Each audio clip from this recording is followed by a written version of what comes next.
음, 자, 거기서부터 합시다. 처음부터 하죠. 처음부터 어려운 것부터 합시다.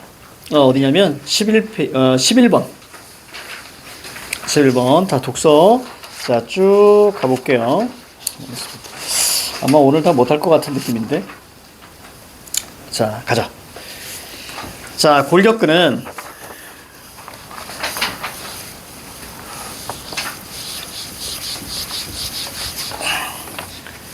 자, 힘줄을 통해서 뼈에 부착되어 있는 근육입니다. 그래서 자, 골격근은 힘줄을 통해서 뼈에 부착되어 있다라고 되어 있기 때문에 자, 11번에 1번이 날아가요. 그래서 힘줄은 뼈와 골격근을 연결한다. 이게 맞는 선지가 됩니다. 자, 인체의 운동을 실행하는 기관이다. 우리가 물건을 들어 올리거나 달리기를 할 때 필요한 힘은 모두 골격근에서 만들어진다.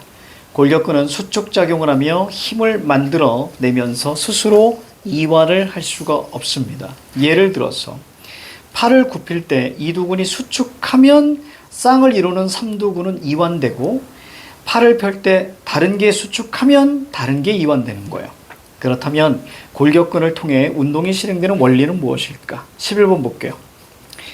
자, 2번 보시면 자, 골격근은 이완함으로써 수축하는 힘을 만들어낸다. 아니죠. 다른 게 수축을 하게 되면 스스로 혼자는 이완이 안 돼요. 다른 게 수축하면 자동으로 이완이 되는 거예요. 자, 그래서 정답이 2번이 됩니다. 이완함으로써 수축하는 게 아닙니다. 그리고 3번도 있죠. 팔에 있는 이두근과 삼두근은 쌍이다. 그렇지? 그래서 거기 예를 들어 자, 그 부분입니다. 이두근이 수축하면 쌍을 이루는 삼두근은 이완된다. 그렇지? 자, 그래서 1번, 2번, 3번 다 해결이 됐습니다. 정답은 2번입니다. 나머지 자, 4단락, 5단락 할 때 한번 볼게요. 자, 골격근은 지뢰의 작용을 통해서 자, 힘을 전달합니다.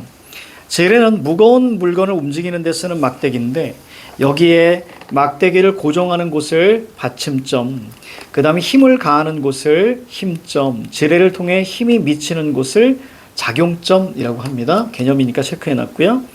인체에서는 뼈와 뼈가 맞닿아 연결되는 곳인 관절이 받침점이 되고 뼈에 힘을 가하는 힘줄의 끝부분이 힘점, 힘이 미치는 곳이 작용점이 됩니다. 자, 이러한 지뢰는 받침, 힘, 작용점의 위치에 따라서 자, 종류가 자, 구분됩니다. 여러분들이 알아야 되는 건 자, 바로 관절이 받침점, 그 다음에 힘줄이 힘점, 그 다음에 힘이 미치는 곳이 작용점. 자, 이렇게 보시면 되겠죠. 자, 그래서 종류가 구분되는데 자, 그럼 종류를 볼게요. 자, 세 번째 단락입니다. 몇 종? 세 종이 있어요. 1종, 2종, 3종. 그렇죠? 자, 그럼 거기 보시면 1종 지뢰는 힘점, 받침점, 작용점입니다.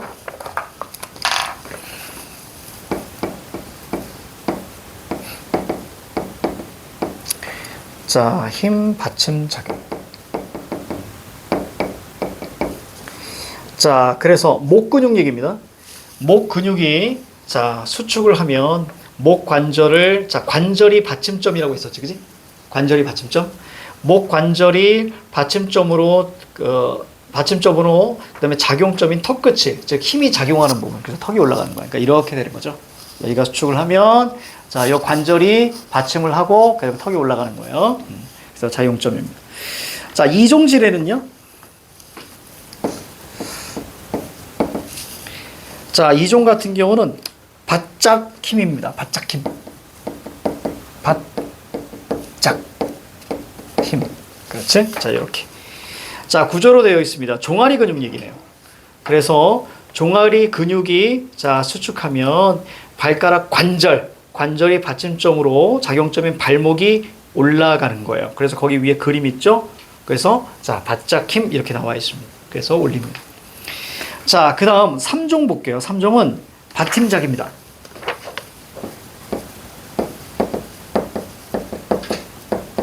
순서예요, 순서. 이렇게.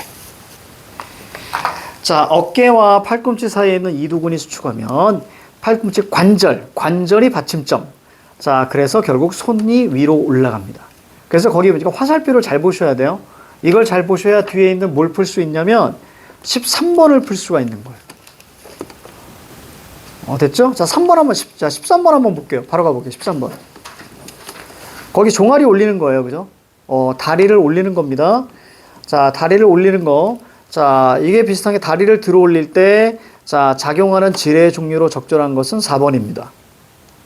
그래서 3종 지뢰예요. 그래서 받침점. 자, 그대로 대응하시면 돼요. 자, A. 자, 3종이죠. 그래서 거기 보니까, 자, 뭐, 무릎 관절이죠? 무릎 관절을 받침점으로 해서 B가 수축되는 거예요. 그죠? 맞습니까?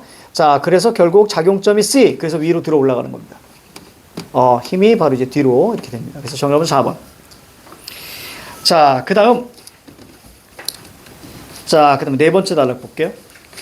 그러니까 요거 바꿔칠 거예요. 분명 학교에서. 알겠지? 바꿔칠 가능성이 있으니까. 자, 보셔야 됩니다. 그래서 딱 보면, 거기 우리가 팔하고, 자, 요거하고 거의 형태가 유사하죠. 그치? 이렇게 보시면 됩니다. 자, 그래서 들어 올리는 거예요. 작용점을 들어 올리는 거. 자, 그래서 제일 끝에, 자, 작용점이 있어야 하고요. 그래서 1, 4, 5 중에서 바로 무릎 관절. 관절이 받침점. 자, 그래서 거기 A가 바로 이제 받침점이 됩니다. 자, 왜냐면 거기하고 똑같잖아요. 저기 우리가 팔하고 마찬가지죠. 그죠? 팔관절하고 똑같죠? 3종? 그렇지? 자, 대응성 우리가 보셨으면 좋겠고. 자, 네 번째 단락.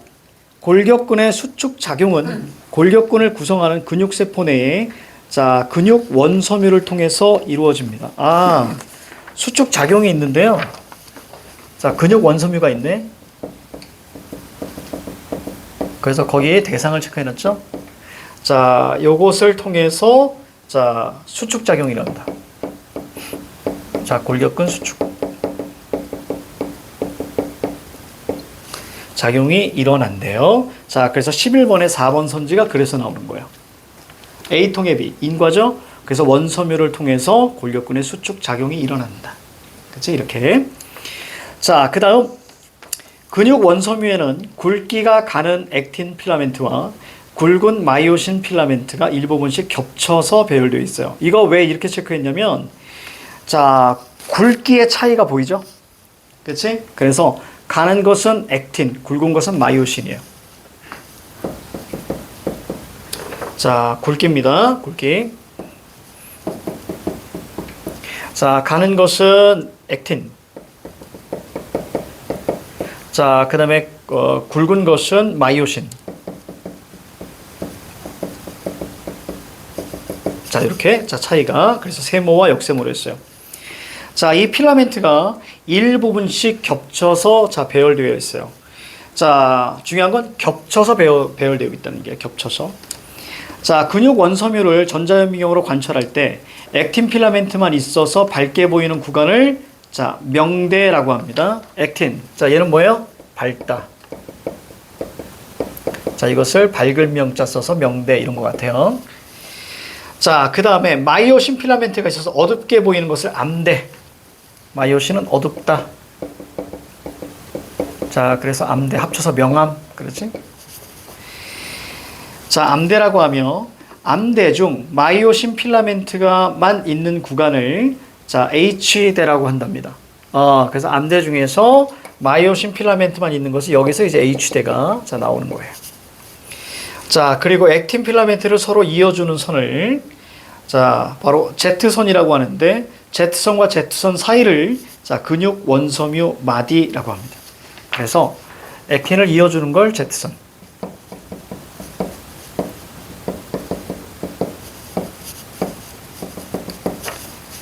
자, 그리고 나서 Z선과 Z선 사이를 근육 원섬유 마디. 여기 또 Z선이 있겠죠? 그래서 근육 원섬유 마디. 자, 요렇게 자, 이야기를 합니다. 자, 요 정도 우리가 보시면 될 것 같고. 자, 그 다음에 다섯 번째 단락 한번 볼게요. 근육 원섬유 마디. 이제 얘를 끌고 가는 거예요. 근육 원섬유 마디는 근육 수춘의 자, 기본 단위랍니다.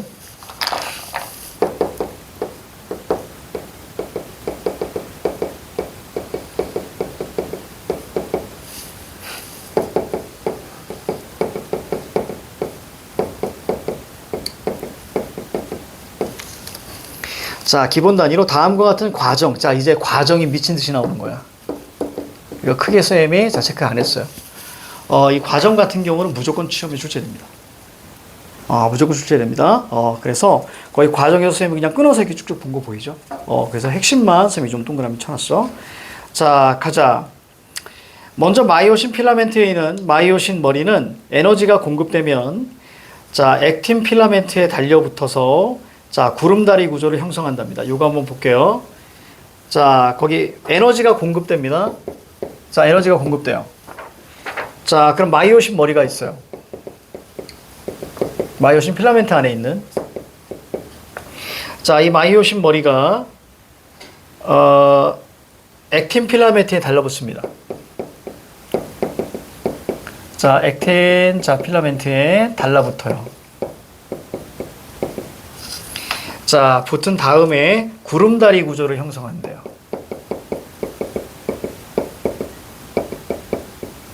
형성. 얘가 중요해. 자, 형성됩니다. 그 다음에 마이오신 머리들이 고개를 돌리듯 회전해서 그 다음에 자, 머리가 회전합니다. 자, 회전하면서 양쪽 액틴 필라멘트가 서로 가까워지고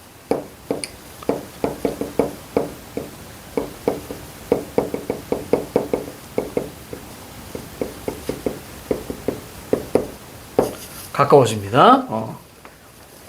이거겠죠? 그렇지? 액틴과 액틴. 자, 가까워지고 자, 구름다리 구조는 분해된답니다.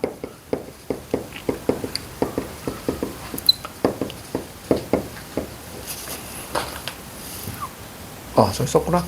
자, 구름다리 구조가 분해. 선생님이 어떻게 쓴 거냐면요. 얘가 눈에 들어와야 돼.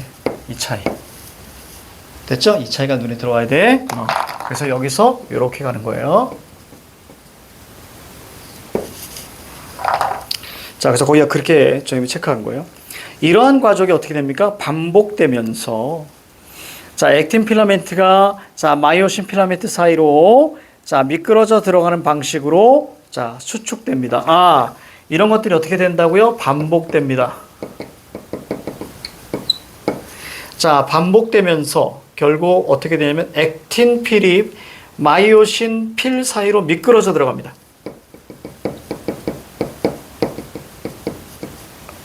액틴 필이 미끄러져 들어가.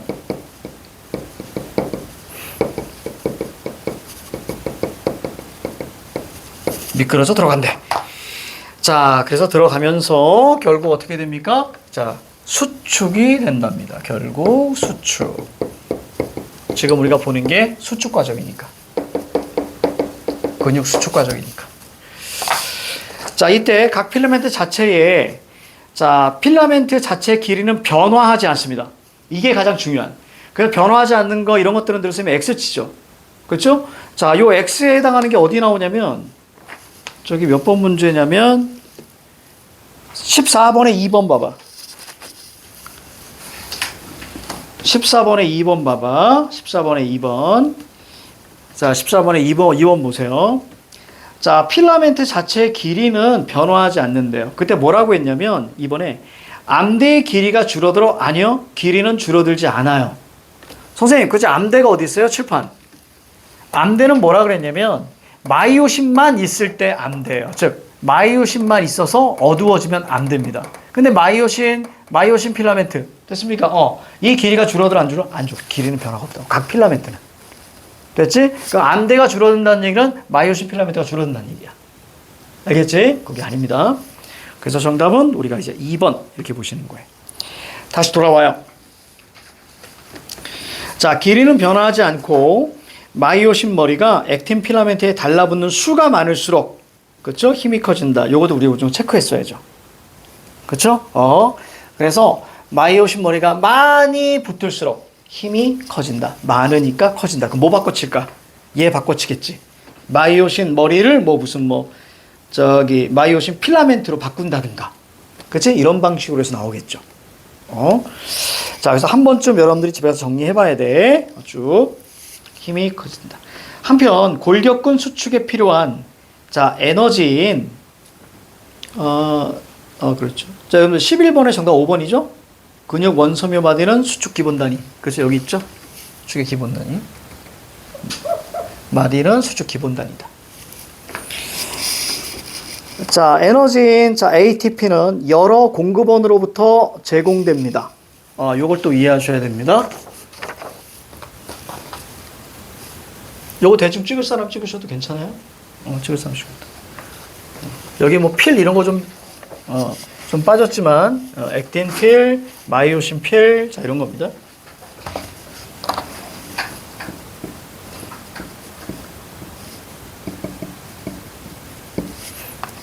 찍을 사람 찍으시고, 집에 가서 다시 여러분들이 깔끔하게 정리하셨으면 좋겠어요. 알겠지? 이 부분은 꼭 나온다. 무조건 바꿔친다. 100% 나옵니다. 알겠지? 과정은 무조건 나와. 그래서 변형 문제도 드렸으니까 그걸 가지고 한번 정리해 보세요. 자, 골격근 수축에 필요한 에너지가 있답니다. 자, 그래서 골격근 수축이 이렇게 있잖아. 골격근 수축을 하기 위해서는 자, 뭐가 필요하냐면 자, 에너지가 필요한데 요 에너지가 바로 뭐냐면 ATP예요. 자, 얘가 바로 ATP예요. 근데 이것은 여러 공급원으로부터 자, 제공된대요. 여러 공급원. 이렇게. 자, 뭐냐면 오른쪽 보니까 근육세포에는 ATP와 자, 인산이 소량 저장되어 있는데 그래서 근육세포에는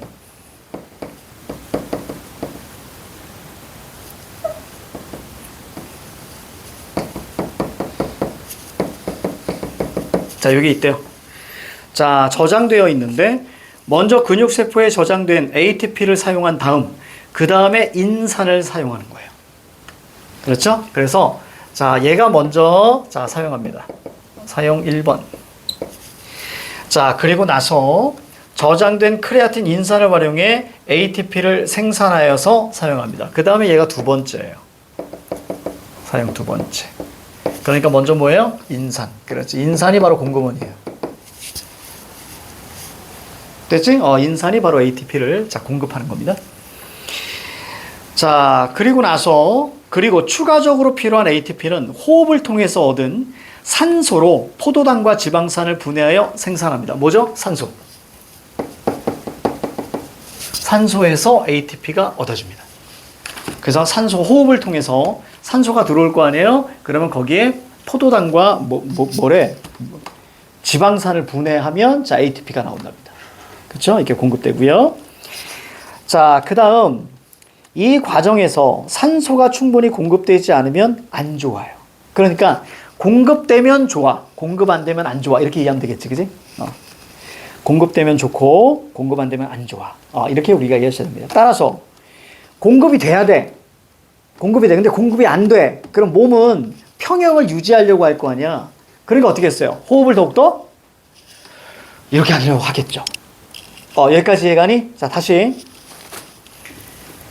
골격근을 수축하는 데 있어서는 에너지가 필요한데 그 에너지가 ATP가 연료 같은 거예요. 그치?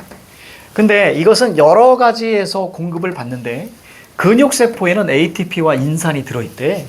그래서 수축하기 위해서 먼저 소량의 ATP를 사용을 한답니다. 그치? 그리고 나서 이게 다 소진이 되면 이제 두 번째로 인산을 통해서 ATP를 생산을 한대요. 그치? 그 다음에 또 뭘로 생산할 수 있냐면 호흡을 통해서 산소가 들어오면 그 산소가 포도당과 지방산을 분해해서 ATP를 만들어낸대요. 그러면 결국에 만약에 ATP가 부족하면 어떻게 하겠어? 호흡을 크게 하면 되겠죠. 그렇지? 그러니까 인체는 평형을 유지하기 위해서 호흡을 크게 만든단 말이에요. 그래서 이게 어디 나왔습니까? 바로 마지막 기억이죠. 운동한 후에 숨을 몰아쉬는 현상이 그래서 만드는 거예요. 됐죠? 그 에너지를 자, 우리 끌고 오기 위해서. 자, 그 다음 이어서 갈게요. 다시 올라갑니다. 생산효율이 낮아집니다. 그러니까 APT의 생산효율이 낮아지니까 요거는 끌고 가볼까? 들어갈까?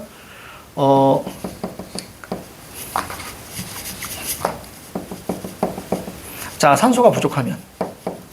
그렇지? ATP의 생산 효율이 낮아집니다. 효율이 낮아진다는 건, 자, 생산 낮아진다는 건, 자, 빨리 많이 못 만든다는 얘기겠지, 그지? 그지? 그러니까 결국에는 신체는 자, 어떤 걸 하는 거야? 숨을 몰아쉬는 그런 게 나올 수밖에 없겠지. 효율이 떨어진다는 얘기는 ATP가 많아지지 않는다는 얘기야. 자, 그 다음 이어갈게요.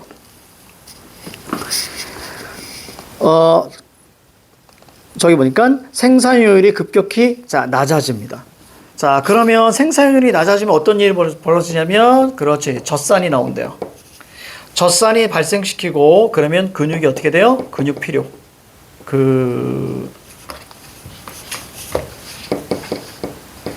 근육이 피로해진대요. 그렇지? 자, 그래서 근육이 피로에 유발됩니다. 골격근의 활동이 끝난 후에는 ATP와 크레아틴 인산을 생산해서 근육세포에 다시 저장. 그쵸? 그리고 얘 때문에 근육이 피로해지는 거잖아. 그치? 피로해지는 거니까 어떻게? 젖산을 분해해야지. 그럼 근육 피로가 사라지겠지. 여기까지 이해갑니까? 자, 근육 피로가 나와요. 그래서 운동이 끝나잖아요? 끝나게 되면 다시 원래 수축하기 위해서는 소량이 저장돼 있던 거 다시 저장시켜야지. 얘를 썼으니까. 그치? 그래서 어떻게 해줘야 돼요? ATP와 자, 인산을 거기 보니까 어떻게 나왔어? 인산을 생산, 저장. 그렇지. 인산을 생산하고요. 다시 저장해야죠. 그래서 기다려야죠. 또 근육 수축할 때 얘가 또 남아있는 걸 써야 되니까. 다시 저장하고 나서 자, 젖산을 분해하면 근육 피로가 풀리겠죠. 자, 그 다음 이 과정에서도 산소가 충분히 공급되어야 효율을 높일 수 있습니다. 왜? 어쨌거나 얘를 생산해야 하니까. 그렇죠? 생산해야 되니까. 자, 골격근의 수축에 필요한 에너지는 이러한 과정을 통해서 생산되기 때문에 격한 운동을 할 때 숨을 가쁘게 쉬거나 운동한 후에 숨을 자, 몰아쉬는 현상이 나옵니다. 그렇지. 그럼 이러기 위해서는 어떻게 해야 된다고? 숨을 몰아쉬자. 그렇지? 숨을 몰아쉰다라는 것은 무슨 뜻이야? 호흡을 한다는 얘기야. 그치? 그럼 호흡을 한다는 건 무슨 얘기야? 산소가 많아진다는 얘기지. 됐죠? 이렇게 끌고 가야죠. 그럼 산소가 많아지면 어디로 가? 그렇지. 이걸 통해서 자, ATP 이것이 만들게 되는 거니까. 전체 요 흐름을 기억하셔야 돼. 그래서 어차피 인과로밖에 안 나오니까. 자, 12번. 자, 기억을 자, 이해한 내용으로 가장 적절한 것은 그러니까 뭐가 나와야 돼요? 생산효율을 높이는 거 하나밖에 없다. 전화 5번. 됐습니까? 생산효율을 높이는 거. 자, 그 다음 14번입니다. 14번. 자, 14번. 거기 먼저 그림이 또 나와 있죠? 그죠? 명대, 밝은 거. 그죠? 액틴이 모여 있으면 명대였고요. 자, 그 다음에 마이오신이 모여 있으면, 마이오신 필라멘트가 모여 있으면 암대였습니다. 그래서 오른쪽에 자, 또 명대가 있죠? 그치? 액틴 필라멘트가 있는 거. 그리고 액틴과 액틴. 그죠? 액틴 필라멘트가 명대였잖아. 그러니까 액틴과 액틴을 또 연결해주는, 자, 거기 뭐 Z선도 있고, 뭐 이게 다 보일 거예요. 그쵸? 자, 14번 갑니다. 우리가 풀었네? 다 풀었네. 언제 풀었지? 자, 13번, 14번 됐습니다. 자, 이제 어디 볼 거냐면요. 그래피티 갑니다. 그래피티.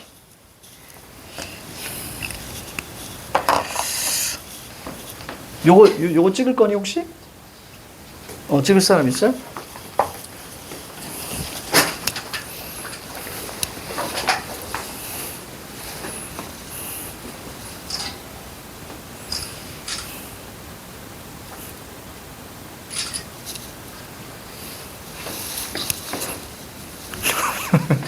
델러웨이 아니야? 델러웨이? 델러웨이 참. 이건 거짓이야.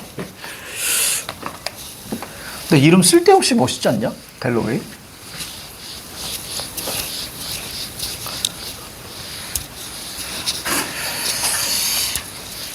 자, 이제 그래피티 볼게요.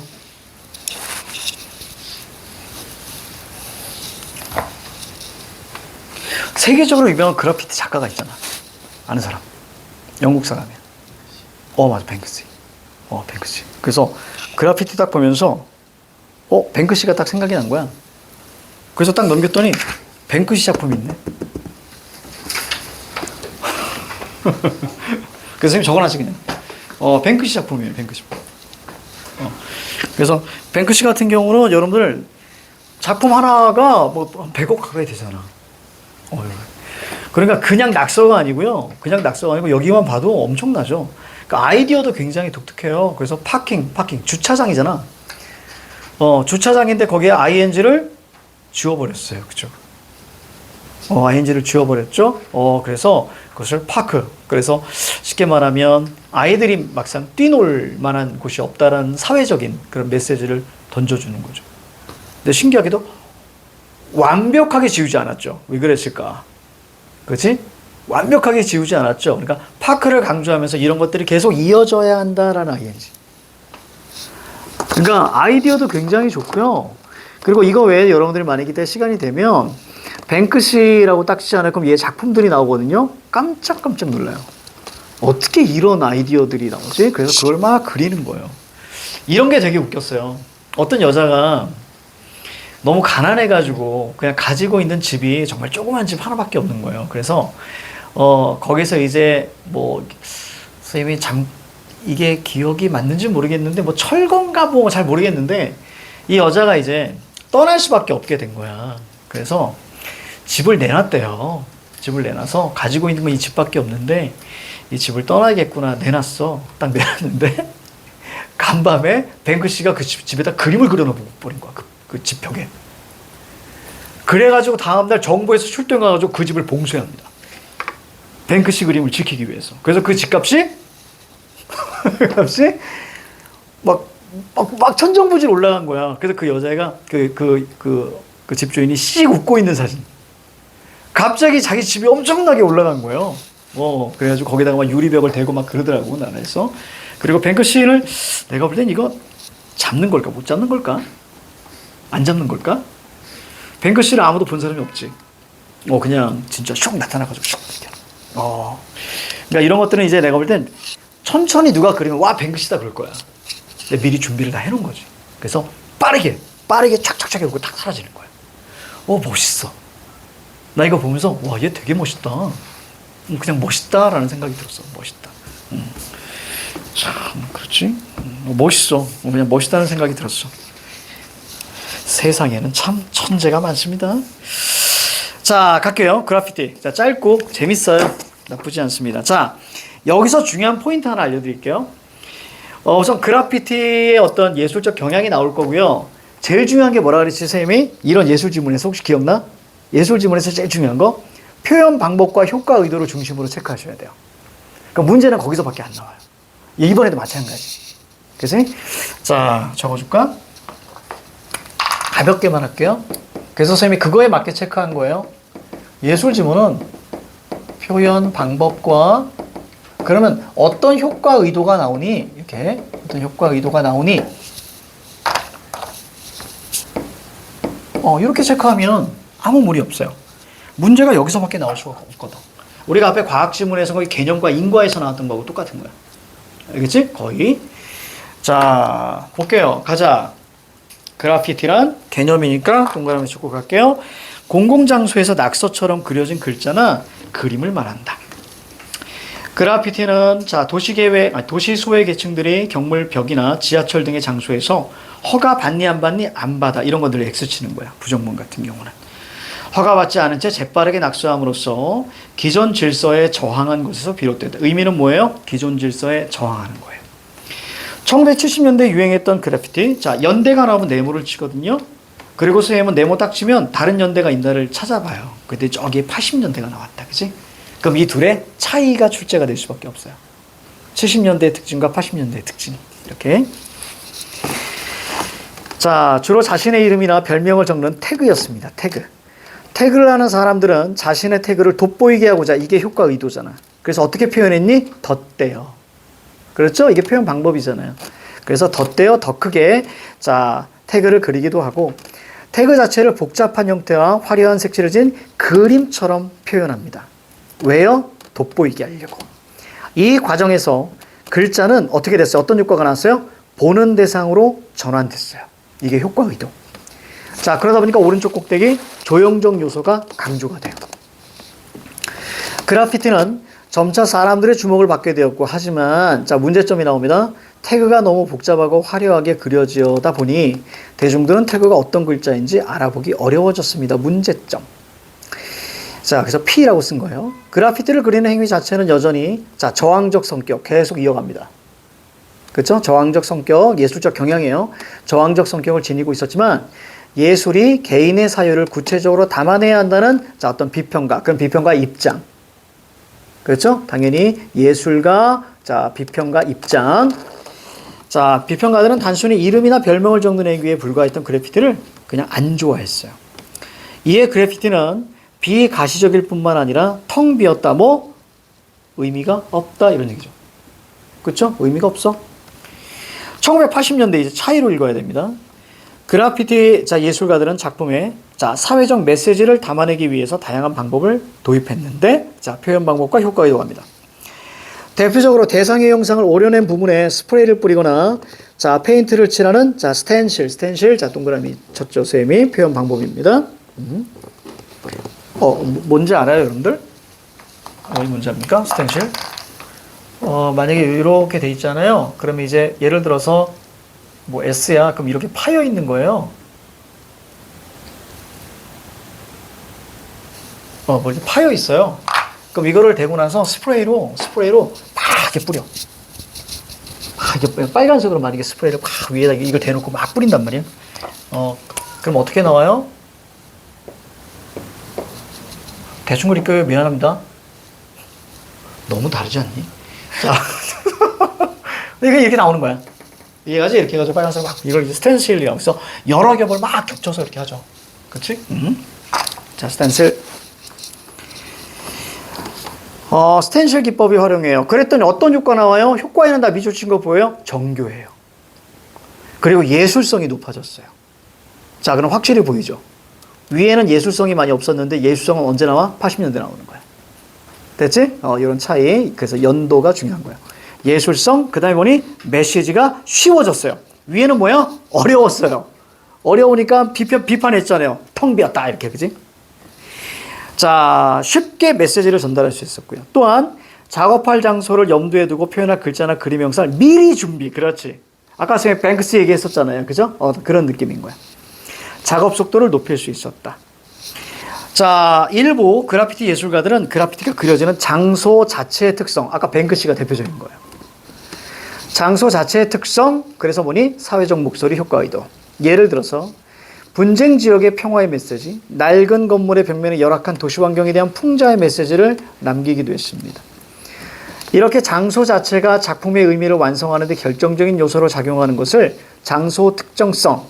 그런데 이런 장소 특정성이 있는 것은 그 장소에서 만약에 떼잖아? 그래피티를 떼버리면 의미가 없어지는 거예요. 그 장소여야만이 의미가 생기는 거예요. 뭐 이런 거 있잖아, 여러분들. 뭐 다른 거 아니야, 얘들아. 예를 들어서 만약에 이렇게 건물이 하나 있는데, 건물이, 이게 좀 대충 그려볼까? 건물이 만약에 이렇게 벽이 이렇게 휘었다. 그치? 있어. 근데 여기 벽이 이렇게 있는데, 벽에 이렇게 뭐 이렇게 있어? 그러면 여기에 뭐 예를 들어서 뭐 어떤 사람을 이렇게 그래피티로 그려가지고 여기에 막 밀고 있는 이런 느낌. 그래서 이런 걸 그리는 거야. 알겠지? 근데 만약에 그래서 얘를 떼요. 그럼 얘는 요거를 받쳐 있는 어떠한 의미를 줘야 되는데 그냥 얘를 떼버리면 얘를 떼서 우리 학원에 갖다 놔. 그럼 얘는 뭐 하고 있는 거야, 여기서 그냥 이러고 있는 거야. 아무런 의미가 사라지는 거야. 이해가지? 자, 그 얘기입니다. 그래서 내가 그 아는 친구한테 들었는데 얘가 이제 그 이탈리아를 갔대. 이탈리아 가면 거기 피사의 탑 있잖아. 거기 가면 되게 웃기대. 왜 웃기냐면 이렇게 보고 있잖아. 그 모든 사람들이 다 이러고 있대. 그래서 그게 뭐야? 그랬더니 피사의 사탑 찍을 때 많은 사람들이 그 사탑이 이렇게 기울어져 있잖아. 그럼 이제 사진 이렇게 해가지고 이렇게 맞니? 잘 돼? 맞아. 그래서 이렇게 딱 찍으면 마치 진짜 내가 피사의 사탑을 이렇게 맡고 있는 듯한 그런 느낌. 그래서 거기에 진짜 막 수십 명, 막 수백 명이 전부 다 이러고 있대. 너무 웃기지 않니? 너무 웃기지 않니? 그 더 웃긴 건 일본에 뭐가 있냐면 일본의 어떤 이제 그 사진을 찍는 자 그런 이제 스팟이 있나 봐. 근데 그 스팟이 뭐냐면 이렇게 있으면 여기 기차가 이렇게 지나간대요. 기차가 이렇게 지나가는 거야. 기차가 이렇게 지나가나 봐. 이게 산이 이렇게 있고. 그래서 이거 너무 웃겼는데 그러면 사진 어떻게 찍냐면 내가 이러고 있는 거야. 그래서 입을 이렇게 벌리면 안 되죠.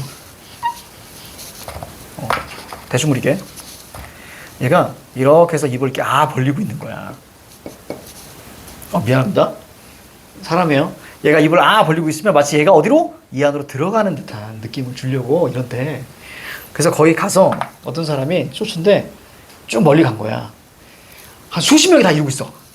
전부 다 이러고 찍는 거야. 스팟 가가지고. 선생님 이런 거 별로 안 좋아합니다. 선생님 개인적으로 얘기했죠. 평범은 재난이라고. 이게 내 스타일이잖아. 그래서 남들이 다 이러고 찍잖아. 그럼 난 다르게 찍지. 아예 안 찍거나. 너무 그래서 다 이러고 찍는데. 자, 아무튼 그래요. 자, 그래서 장소 특정성. 저항 정신에 기반한 낙서 행위에 불과했던 그래피티는 다양한 방식을 활용함으로써 메시지를 효과로 형성할 수 있게 되었다. 그래서 현대 사회의 다양한 문제를 조명하는 공공 예술 장르로 인정받게 되었다. 그러니까 못 그리면 낙서고요. 잘 그리면 예술이야. 봐봐, 여기 봐. 이러면 예술인 거예요. 그치? 이런 거야.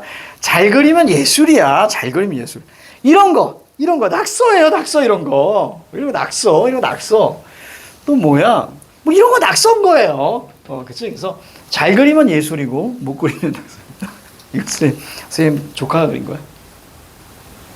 그래서, 이모부 와가지고, 이모부 좋아하는 거 누구야? 그래서, 나는 카카시 좋아하지. 그때 이걸 사진 딱 사진 그리더라고. 다리만 있는 거 어디 어떤 거? 이것도 선생님 조카가 그렸어. 주술회전의 나나미. 다리. 이거 있잖아. 이거 누가 그린 거냐면 이걸 그린 애가 그렸어. 그래서 그냥 이렇게 가지고 한 놈이 여기 서가지고 얘를 그리고 있었어. 얘를 이렇게 갖고 다리 이렇게 해가지고 이렇게 그리고 있었던 거야. 근데 이걸 밑에 앉아가지고 얘 뒷모습을 그린 거야. 너무 귀여워 우리 애기들. 그래서 저기 그 예고 다니는 친구들이거든. 그래서 원래는 저게 여러분들 여기에 낙서가 되게 많았었어. 한 애가 여기다가 어린 왕자를 하나 딱 그려놨을 뿐이야. 어린 왕자를 그려놨을 뿐이야 진짜로 한 애가. 그려서 밑에 이제 그 뭐죠? 이렇게 그 별 있잖아. 비육일리 딱 있는데 갑자기 어떤 애가 그 비육일리를 돼지처럼 그려버립니다. 돼지 얼굴로. 어떤 애가. 근데 갑자기 애들이 하나둘 시간이 지나가면 지나가서 애들이 하나씩 추가하기 시작하는 거야. 그래서 그림이 여기까지 와가지고 여기 꽉 찬 거야. 내가 필기할 때가 사라진 거야. 근데 이거 얼마나 소중해. 지울 수가 없잖아. 우리 애기들이 한 건데. 그래서 어떻게 하지? 그러다가 그럼 낙서판을 만들어주자 라고 생각한 거야. 그래서 밑에다 저 위에 거를 먼저 딱 해놨지. 근데 애들이 막 엄청 그린 거야. 그래서 4월 지나면 또 이제 지울 거거든요. 그리고 나서 이제 밑에 것도 또 이제 해놓은 거예요. 이제 아이들이 막 그래서 곤이도 막 와가지고 맨날 이거 보면서 막 따라 그리고 막 그랬어. 그래서 곤이한테 이제 곤이야 이제 너를 위해서 이렇게 낮게 하나 더 붙여놨으니까 저기다 낙서해. 그랬더니 곤이가 뭐라는 줄 알아? 아닌데 뭐 이러는 거예요. 그래서 뭐가 아니야? 그랬더니 낙서는 여기에 해야 제맛인데 뭐 이러고 있더라고. 진짜. 자 아무튼 그렇습니다. 자 15번 우리 학원 이상한 학원이라 그러죠. 낙서판도 있고 소파도 있고 이상한 학원이라고 합니다. 뭐 어때요? 자 가자. 1번 공공장소의 낙서처럼. 이거 개념이죠. 자 기존 질서에 대한 저항. 태그 얘기 나옵니다. 그 태그에 대한 개념이 나왔고요. 4번에 보니까 보는 대상으로 전환. 어디 있어요? 바로 왼쪽 제일 마지막 줄에 있지. 그렇죠? 효과 의도에서 나오는 거야. 개념과 효과 의도. 자 5번에 예술 장르로 인정받는 거 1980년대입니다. 그렇죠? 연도가 나오면 둘의 차이를 중심으로 읽으라 그랬지. 그지? 자 그리고 또 하나 주체가 도시의 소외계층으로 확대. 이런 얘기는 없었습니다. 거기서 소외계층 얘기 어디 나왔니? 1970년 첫 번째 단락에서 도시 소외계층들이 그렇지. 됐습니까? 작자층이 확대했다는 얘기는 없습니다. 저는 5번.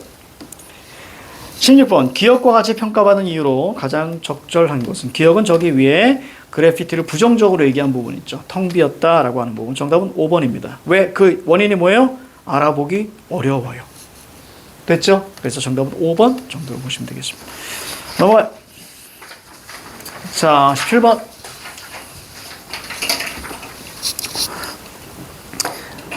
자, 윗글과 보기를 바탕으로 A에 대한 비평문을 작성한답니다. 자, 학예사. 이 사진은 공공장소인 어느 주차장벽에 그려진 그래피티 작품을 찍은 겁니다. 해당 장소가 주차장임을 알리던 파킹이라는 글자의 ing 부분을 자, 작가가 페인트로 덧칠 했습니다. 표현 방법과 효과 의도. 덧칠 했고요. 공원이라는 의미의 단어인 자, 파크로 바꿨습니다. 이것을 이제 공원이라고 해야지. 박씨? 이러면 안 됩니다. 자, 또한 스텐실 표현 방법.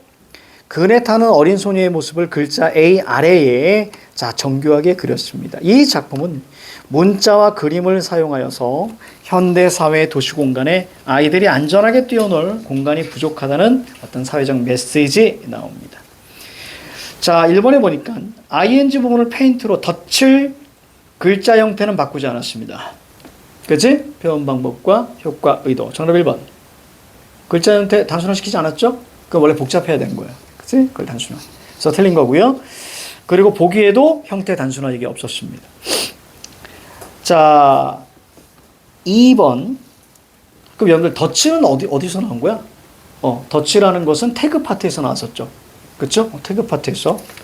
어디 있었냐면, 그렇죠. 거기 나오죠, 여러분들. 여기 덧대요.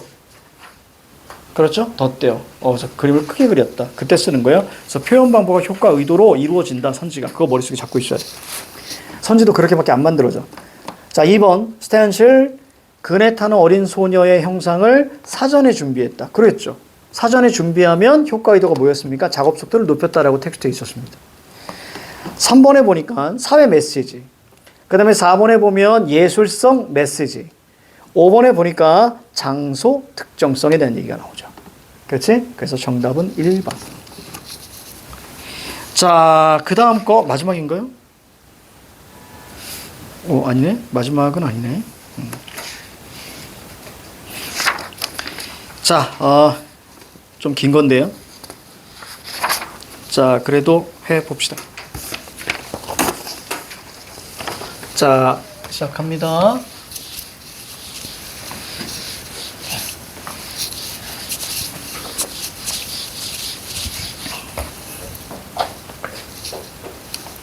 자, 20분 남았으니까 요거 질문 하나 하면 자, 마무리 될 것 같아요. 자, 그 나머지는 다음 시간에 할게요. 자, 화이트는 하얀색은 자, 화이트부터 시작할게요. 화이트니까 화이트보드에 쓰는 거. 자, 화이트 문화 어떠하다. 화이트는 자, 문화를 자, 뭐라고 했는지 봅시다. 문화는 인간이 환경에 적응하기 위해 만들어낸 체계다. 환경에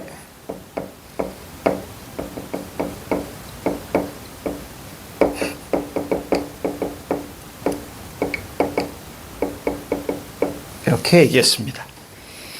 즉, 인간은 타고난 신체적 능력만으로는 환경의 제약을 극복하기 어렵기 때문에 문화라는 수단을 활용하여 뭐니?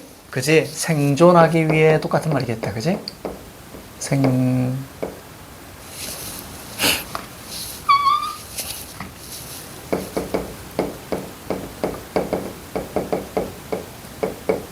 그쵸? 이렇게 보면 되겠죠? 생존하기 위해 자, 만들어낸 것이다. 그는 문화를 기술적, 사회적, 관념적 세 가지 층위로 세분화하고요. 자, 이를 바탕으로 문화 발전의 원리를 자, 설명했습니다. 자, 그래서 문화를 몇 개? 자, 세 가지로 자, 나눴습니다. 자, 그래서 첫 번째가 뭐냐면 기술적, 사회적, 관념적이에요.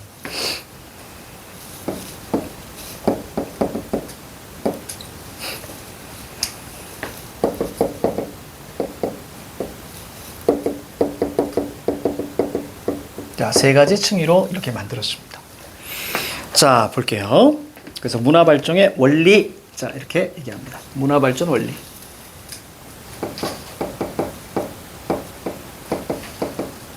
그러면 각각을 우리가 정리해내는 게 되게 중요해. 지문은 되게 어렵지 않았어. 자, 첫 번째 기술적 체계는 이렇게 나와 있잖아요. 뭐예요? 환경에 적응하기 위해, 그렇지? 뭐 생존하기 위해 사용하는 물질적 수단이다. 아, 얘는 물질적 수단이에요.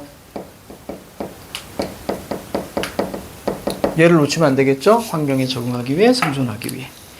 물질적 수단을 의미하는 것으로 문화를 결정짓는 핵심 요인이자 기반이래요. 자, 사회적 체계는 뭐냐면, 자, 기술적 체계를 사용하기 위해서 사회를 조직화한답니다. 기술적 체계를 사용하기 위해서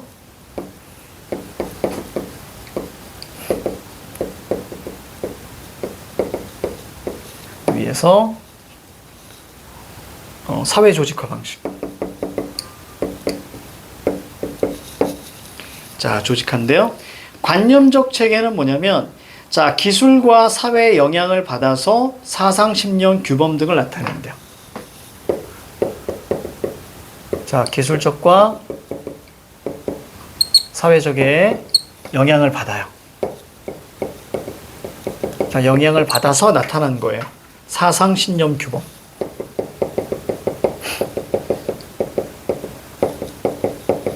그렇죠? 이렇게 돼 있습니다. 차이. 그러면 이것들을 섞어서 출제할 거예요. 자, 화이트는 기술적 체계가 변화함에 따라서 사회적 체계와 관념적 체계가 변화한다고 보았다. 이게 중요한 거죠. 그러니까 자, 기술적이 변하면, 자, 트랜스하면, 자, 모두 변해요. 사회 관념 모두 변해요. 사회적 관념적인 영향을 주는 거예요. 그렇지. 당연하겠죠? 관념적 같은 경우는 자, 기술과 사회의 영향으로 나타나는 거라 그랬으니까 당연히 영향을 받을 거고. 자, 사회적 같은 경우는 기술 체계를 위해서 이렇게 하는 거잖아요. 그럼 기술 체계가 바뀌어버리면 어떻게? 그거에 맞게 또 변화해야 되잖아요. 이해가지? 따라서 이것을 한마디로 이렇게 표현했네요. 기술적 체계가 바뀌면 사회적 관념적도 바뀐다. 이렇게 표현한 거예요. 예를 들어서 물을 끌어 쓰는 기술 나왔죠? 물을 쓰는 기술 활용해서 농사를 짓게 되면서 갑자기 이에 당하는 분담하는 사회 조직이 뭡니까? 사회적 체계. 사회적 체계가 바뀌고요. 이에 따라서 상부상조 뭡니까? 이런 거 이제 그 덕목 맞습니까? 이런 것들이 바뀌게 되는 거예요. 따라서 자, 기술이 바뀌었더니 어떤 물 기술이 바뀌었더니 사회 관념이 모두 바뀐다라는 사례가 거기서 나온 거예요. 자, 화이트에 따르면 모든 대상은 자, 자연 법칙에 따라 유효하게 이용할 수 있는 에너지가 감소하는 방향. 이것을 엔트로피라고 하거든요. 엔트로피. 어떤 과학쌤이 이렇게 말씀하셨는데 여러분들이 청소를 하나도 안 하고 집에 있잖아요. 그 먼지가 조금씩 쌓이잖아요. 그러면 그 집이라는 그 우주 안에 그것이 이제 엔트로피가 되는 거래요. 그게 엔트로피래요. 그래서 가만히 놔두면 낡아가거나 뭔가 이렇게 변하는 거 이런 거 엔트로피라고 한다 그러더라고. 그냥 에너지야.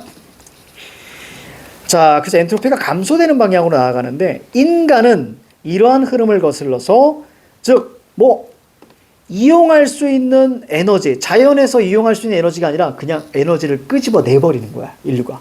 그래서 인간은 에너지를 활용하여 생명을 유지하려는 반엔트로피적 성향을 띈대요. 요거에 대한 이제 문제가 나옵니다. 그에 따라서 인간은 에너지를 획득하고 이용하는 수단을 개발합니다. 자, 반엔트로피.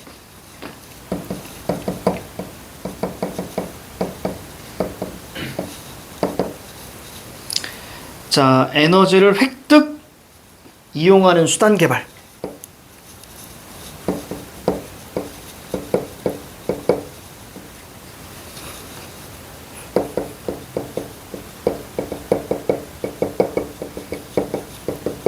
그렇죠. 뭐 풍력이든 화력이든 나중에 증기기관까지, 그지? 이용하는 수단까지. 자, 쫙 이렇게 이걸 이제 인간은 반엔트로피래요. 에너지를 끄집어내는 거죠. 자, 그리고 나서 화이트는 문화 발전의 보편적 원리를 2 곱하기 T는 C래요. 보편 원리.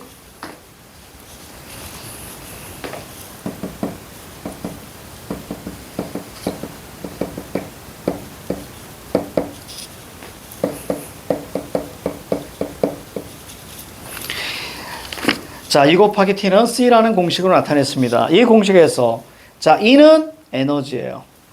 자, T는 테크닉. 그치? 테크니컬. 그래서 기술이고요. C는 뭐겠어요? 컬처겠죠. 그렇지? 컬처겠죠. 자, 그래서 이때 문화 발전은 기술적 체계와 ET를 높임으로써 실현됩니다. 그러면 문화가 인간이 자연으로부터 얻은 에너지의 양과 에너지를 자, 효율적으로 동력화할 수 있는 정도에 따라서 발전한다는 것을 의미한다. 어떻게 에너지를 잘 효율적으로 뽑아내느냐. 자, 볼게요. 자, E는 뭐예요? 자, E는 에너지, 얘는 에너지. T는 테크닉, 혹은 테크니컬, 기술. 자, 그럼 C는 뭐예요? 문화죠? 컬처. 따라서 얘네들이 상승하면, 그치? 얘도 상승한다는 얘기입니다, 문화가. 됐죠? 그래서 이 에너지를 얼마나 효율적으로 끌어낼 수 있는 기술이 발달하느냐에 따라서, 그치? 문화가 많이 발전한다. 그 얘기 보시면 되겠죠? 자, 요게 바로 이제 화이트 얘기입니다. 화이트 얘기. 자, 관련된 거 풀어볼게요. 자, 먼저, 자, 19번 볼게요. 가의 세 가지 층위에 대한 이해로, 자, 적절하지 않은 것은, 자, 이렇게 나왔어요. 세 가지 층위. 자, 1번. 기술적 체계는, 즉, 인간이 환경에 적응하기 위해 사용하는 물질적 수단. 개념 나왔죠? 여기다 적었을 거예요. 기술은 물질적 수단입니다. 사회적 체계는 기술적 체계를 사용하기 위해 사회를 조직한 거예요. 그렇죠. 여기 써놨습니다. 기술적 체계를 위하여 사회를 조직했다. 자, 그 다음에 3번에 보니까 관념적 체계는 사회적 체계를 수립하기 위한 조건으로 자, 작용하는 자, 층이다? 아니죠. 그러니까 사회적 체계를 수립하기 위한 조건이니까 관념적 체계가 원인이고 사회적 체계가 결과니? 이렇게 묻는 거예요, 지금. 요 선지 자체가. 근데 오히려 뭐예요? 사회적의 영향을 받는 거예요. 그렇죠? 관념은 사회적인 영향을 받아요. 즉, 얘를 하기 위한 어떤 조건이 아니라 오히려 관념적의 조건은 기술과 사회예요. 얘가 영향을 주는 거니까. 조건 니꼴 원인. 그래서 정답은 자 3번입니다. 자, 여기도 이제 인과잖아요. 그러니까 인과에서 우리가 출제가 되는 거예요. 그러니까 인과는 반드시 꼭 체크해 주는 게 맞아. 4번 사회적 체계와 관념적 체계는 기술적 체계의 변화에 따라서 영향을 받는 층이다. 얘도 인과죠. 여기 나왔네. 그러니까 인과는 무조건 체크해 줘야 되는 거예요. 자, 기술적이 변하면 사회관념적이 다 영향을 줍니다. 변합니다. 5번 기술, 사회, 관념. 얘네들은 모두 환경의 제약을 극복하기 위한 수단. 그렇죠? 환경을 적응하기 위해서, 생존하기 위해서 만들어낸 체계가 바로 문화. 이 문화의 발전 원리가 기술, 사회, 관념이니까. 자, 그래서 얘를 묶으면 문화입니다. 자, 19번의 정답은 자, 3번이에요. 저기 한번 볼까요, 여러분들? 22번 한번 볼래? 22번 봐봐. 22번. 땡땡 분수의 연역인데요. 1751년, 되게 오래됐는데? 1751년 무슨 산과 무슨 시의 고조차를 측정한 결과 일정한 수압을 확보할 수 있다고 판단해서 자, 분수가 건설됐대요. 자, 1943년, 200년이 훨씬 지났네. 시민들이 이용하는 물이 부족해지자 공급을 중단했어요. 그렇죠? 물 공급을 중단했습니다. 자, 그리고 1969년에 전기를 동력으로 이전보다 더 많은 물을 공급할 수 있게 되면서 분수의 규모가 커졌어요. 결국 전기를 동력으로 했다는 얘기는 테크니컬, 즉 기술적 체계가 발전했다는 얘기야. 자, 1979년 사람들이 많아지자 분수 주변의 경관을 체계적으로 관리하기 시작했습니다. 자, 그 다음에 1992년 대표 관광지로 지정됐어요. 그래서 동전을 던지며 신이 소원을 들어준다는 말 같지도 않은 얘기가 이렇게 돌아가면서, 그렇죠. 그래도 우린 뻥인 줄 알면서 동전 던지지 않아요? 그쵸. 어떻게 던지죠? 예전에 내 친구가 있었는데, 내 친구가,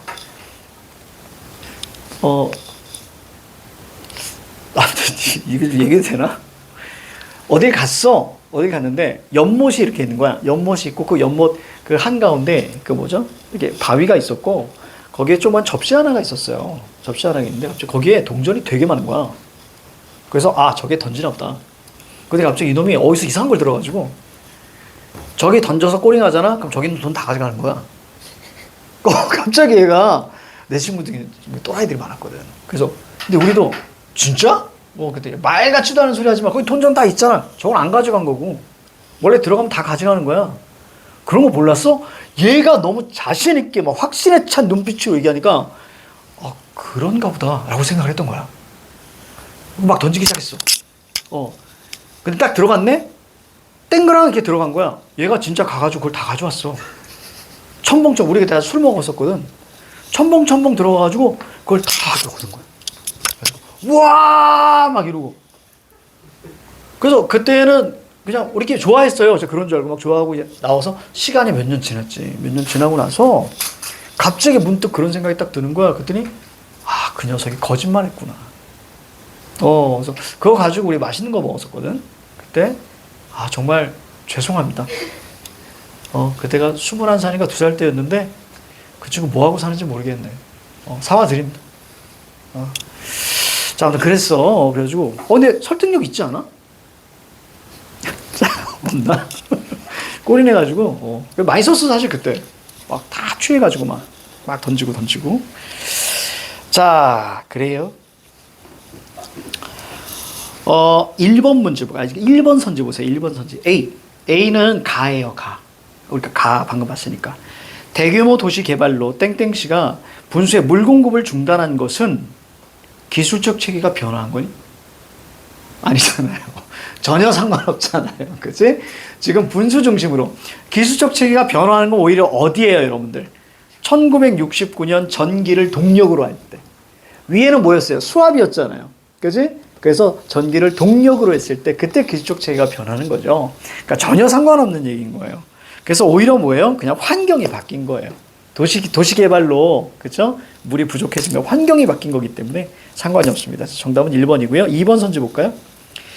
전력을 이용해서 분수에 더 많은 물을 공급함으로써 도시 경관이 개선된 것은 그렇지, 나왔잖아요. 에너지의 양이 증가하면 문화 발전의 강도가 높아진 것이냐? 맞죠? 칠판 보세요. 에너지 양이 높아지면 그래서 비례잖아요. 그럼 당연히 그렇지, 문화 강도가 높아지는 거예요. 맞습니까? 이렇게 우리가 이해해 줘야죠. 자, 됐습니다. 자, 그 다음에 우리가 나 한번 볼게요. 요거 생각보다 이거 좀 애매하긴 한데 시간이 얘들아, 요거 혹시 모르니까 요거 좀 찍어봐. 얘들아, 얘 먼저 찍어. 혹시 몰라서 이어서 갈 건데 혹시 모르니까 집에 가서 꼭 깔끔하게 꼭 한 박자 늦어 이 녀석. 그래서 선생님이 자꾸 주춤하잖아. 지금 관절도 안 좋은데. 이제 3종질에 관절도 안 좋은데. 자, 갑니다. 자, 반퍼스는 문화는 어떠하다? 인간이 세계를 이해하는 사고가 삶의 방식으로 드러나는 것이다.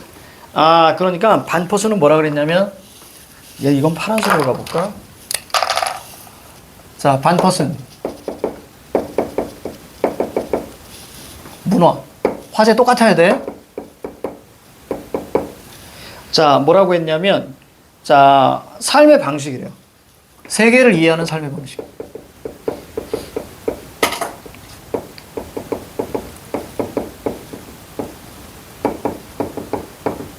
그러니까 어떻게 이해할래? 자, 그 얘기가 나오는 거죠. 볼게요. 그는 문화의 형성을 신화, 존재, 기능 세 가지로 봤대요. 자, 문화의 형성을 신화, 존재, 기능. 똑같이 갑니다. 마찬가지예요. 신화. 좀 비슷하죠? 뭐야?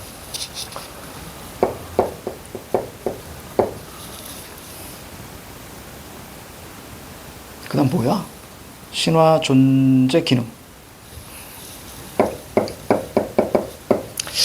이럴 때 버퍼링이 일어날 때 또 이제 선생님 머리가 원래 안 좋잖아. 그러니까 이렇게 일어날 때 꼭 고민해. 이걸 다를까? 그 뭔지 알지? 이렇게 그 빔 프로젝트.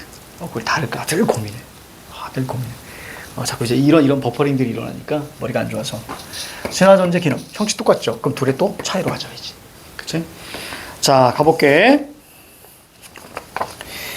자, 거기 보니까 대신 명사가 아닌 동사로서, 그러니까 움직임이죠. 화살표 끌고 내려와봐. 쭉 따라 내려와. 명사가 아닌 동사야. 쭉 끌고 내려오니까 마지막 줄에 끊임없이 수정되고 재구성되는 역동적 과정이야, 문화는. 이렇게 마무리하는 거예요. 이해가죠? 똑같은 말이 그대로 내려온 거예요.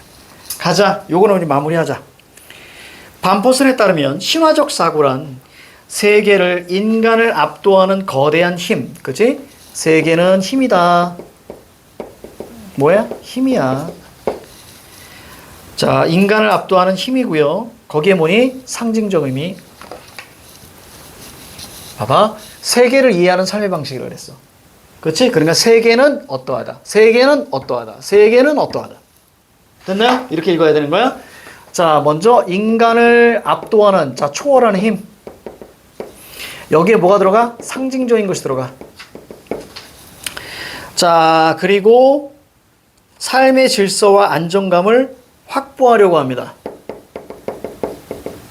삶의 질서와 안정감을 확보하는, 뭐 이런 거야.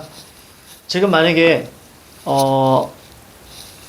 만약에 홍수가 막 일어났어. 가뭄이 막 일어났어.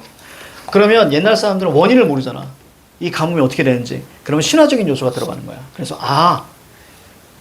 내가 어제 혹은 저기 연못에다가 돈을 던지고 그걸 내가 다 가져가서 신이 화가 났나 봐.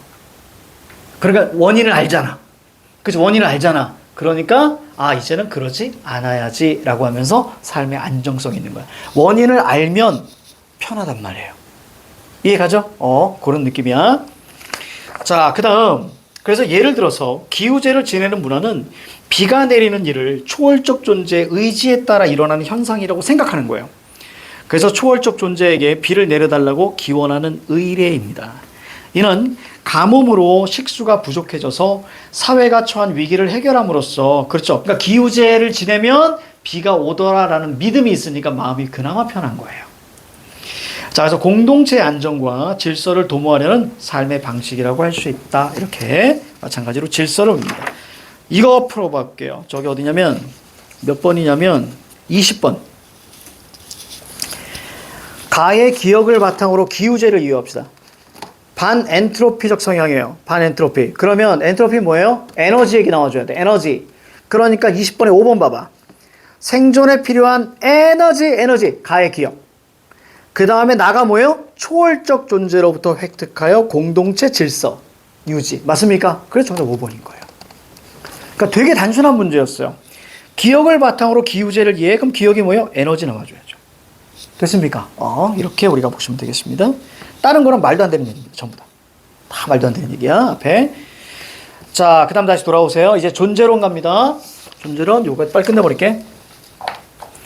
존재론적 사고는 인간이 사물과 현상을 이성적으로 파악하여 자, 본질을 객관적으로 규명하려는 사고입니다. 그러니까 존재론은 이성, 객관, 그 다음에 과학적입니다. 이렇게 보는 거예요. 문화를 이렇게 봅니다. 볼게요. 예를 들어 간염병 치료를 위해 병원을 찾는 문화는 질병이 초월적 존재에서 일어나는 것이 아니라 병원균에 의해 발생한다는 사고가 반영됐습니다. 바로 과학적인 원인 규명. 자, 이것으로 문제를 해결하고자 하는 삶의 방식. 어렵지 않죠? 그래서 선생님이 이렇게 적어놓은 거예요. 자, 마지막 기능적 사고입니다. 다양한 관계 속에서 수행하는 기능을 중심으로 세계를 이해합니다. 그래서 다양한 관계 속에서 수행하는 겁니다.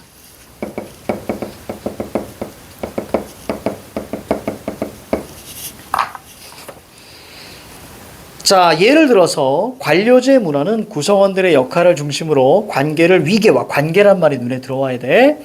자, 위계화했습니다. 위에서 아래까지. 그래서 업무 처리의 효율성을 제고할 수 있다는 사고가 반영됐습니다. 이는 각 구성원이 수행하는 역할을 체계화, 그렇지, 원활한 행정 업무 수행, 그렇지, 이렇게. 그래서 다양한 관계, 위계화, 체계화, 그렇죠, 이런 것들을 이야기합니다. 반퍼슨에 따르면 이러한 세 가지 사고 유형은 인간의 의식 속에서 중첩되어 상호작용을 하고 있고요. 뭐라고요? 얘네들은 다 상호작용입니다. 서로 영향을 주고받는 거예요. 얘네들은 서로 상호작용, 상호작용하고요. 완결이 아니라 변화 과정이다. 계속 변한다. 그렇지? 이렇게 마무리되는 거예요. 자, 그럼 문제 풀고 마무리합시다.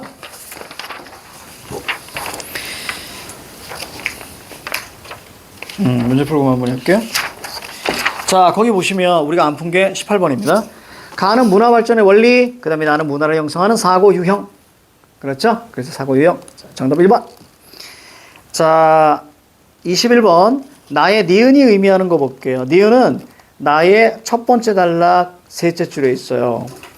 명사가 아닌 동사로서의 문화. 그렇죠? 그러니까 정답 5번이에요. 끊임없이 변한다. 됐죠? 끊임없이 변한다. 명사가 아니고 동사다. 그래서 제가 마지막으로 끌고 왔었죠. 자, 22번에 자, 3, 4, 5번 가볍게 할게요. 자, 고저차를 측정해서 일정한 수압을 확보할 수 있다고 판단해서 분수를 건설한 것은 그쵸 이성적인 거예요. 그쵸? 이거는 이제 바로 B, 바로 얘 입장. 반퍼슨입니다. 3, 4, 5번 다 반퍼슨이에요. 4번 땡땡씨가 분수를 체계적으로 관리라는 말이 나왔네. 그쵸? 관리. 자, 시청에 분수시설 관리과를 성취한 것은 뭐예요? 얘죠. 기능적 사고. 그렇죠? 뭐 행정 업무 얘기 막 나오고 그랬죠. 예로서. 5번에 B. 사람들이 소원을 이룰 수 있다고 생각해서 분수에 조각된 신에게 동전을 던지. 신에게 동전 던집니다. 이거 뭐죠? 어디 갔습니까? 여기 신화적 사고. 그렇죠? 이렇게 보시면 되겠습니다. 자, 우리가 지금 이렇게 풀었고요. 이제 남은 거는 딱 하나 남았다. 그지? 하나 남고 다음 주에 가능하면 그거 좀 가져와 보세요. 그 저기 학습지 누가 아무나 좀 가져와. 그럼 선생님 바로 복사해 가지고 다 나눠주고 좀 이렇게 해보자. 다음 주에 요거 그대로 가져오세요. 다음 주에 요거 그대로 가져오셔야 되면 하나 남았습니다. 자, 고생했습니다.